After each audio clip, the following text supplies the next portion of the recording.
कृष्णा भक्तों, आपका मेरे चैनल पे स्वागत है। आज मैं आपके लिए तपसी लपसी की कहानी लेकर आई हूँ। एक लपसी था, एक तपसी था। तपसी हमेशा भगवान की तपस्या में लीन रहता था। लपसी रोजाना सवा सेर की लापसी बनाकर भगवान का भोग लगाकर ही जीमता था। एक दिन दोनों झगड़ा करने लगे। तपसी बोला, मैं रोज भगवान की तपस्या करता हूँ, इसलिए मैं बड़ा हूँ।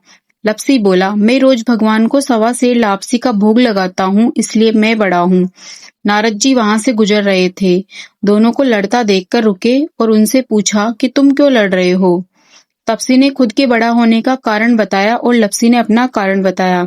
नारद जी बोले, तुम्हारा फैसला मैं कर दूंगा। दूसरे दिन लपसी और तपसी नहाकर अपनी रोज की भक्ति करने आए तो नारद जी ने चुपकर 1.25 करोड़ की एक एक अंगूठी उन दोनों के आगे रख दी। तपसी की नजर जब अंगूठी पर पड़ी तो उसने चुपचाप अंगूठी उठाकर अपने नीचे दबा ली। लपसी की नजर अंगूठी पर पड़ी लेकिन उसने ध्यान नहीं दिया। भगवान को भोग लगाकर लापसी खाने लगा। नारद जी सामने आए तो दोनों ने पूछा कि कौन बड़ा है। तो नारद जी ने तपसी से खड़ा होने को कहा। वह खड़ा हुआ तो उसके नीचे दबी अंगूठी दिखाई पड़ी। नारद जी ने तपसी से कहा, तपस्या करने के बाद भी तुम्हारी चोरी करने की आदत नहीं गई, इसलिए लपसी बड़ा है।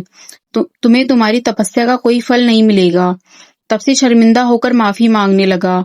उसने नारद जी से पूछा, मुझे मेरी तपस्या का फल कैसे मिलेगा। नारद जी ने कहा, यदि कोई गाय और कुत्ते की रोटी नहीं बनाएगा तो फल तुझे मिलेगा। यदि कोई ब्राह्मण को जिमाकर दक्षिणा नहीं देगा तो फल तुझे मिलेगा। यदि कोई साड़ी के साथ ब्लाउज नहीं देगा तो फल तुझे मिलेगा। यदि कोई दिए से दिया जलाएगा तो फल तुझे मिलेगा। यदि कोई सारी कहानी सुने लेकिन तुम्हारी कहानी नहीं सुने तो फल तुझे मिलेगा। उसी दिन से हर व्रत कथा कहानी के बाद तपसी लपसी की कहानी भी सुनी और कही जाते हैं। जय हो नारद जी की। भक्तों, अगर आपको मेरी कहानी पसंद आई हो तो मेरे चैनल को सब्सक्राइब करना, वीडियो को लाइक करना, कमेंट करना और शेयर करना।